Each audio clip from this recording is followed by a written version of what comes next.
How to fix Botim verification code not received. Hi everyone, welcome to this tutorial. In today's tutorial, I'll be showing you how you can fix your Botim verification code not received. Now, the first thing for you to do is to open your phone and then go to your phone's settings.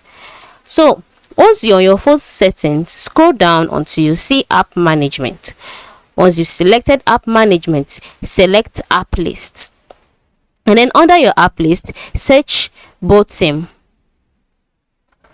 Alright, and then click on it once you find it. Now once you've clicked on it, you'll be taken to the Botim's page. On this page, you would see a list of options such as notifications, permissions, storage and cache, mobile data, etc. Click on storage and cache.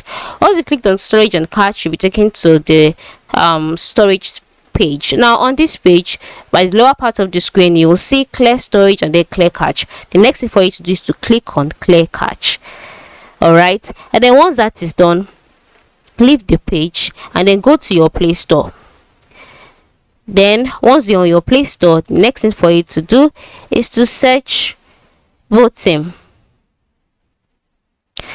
Okay, now once you search for it and it loads, you would see the Botim app. Now if you notice that there is an update option next to your Botim app, ensure you click on it. This could be the reason why the verification code is not going through.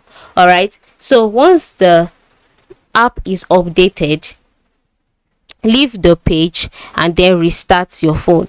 Once your phone is restarted, go back and then open the Botim app.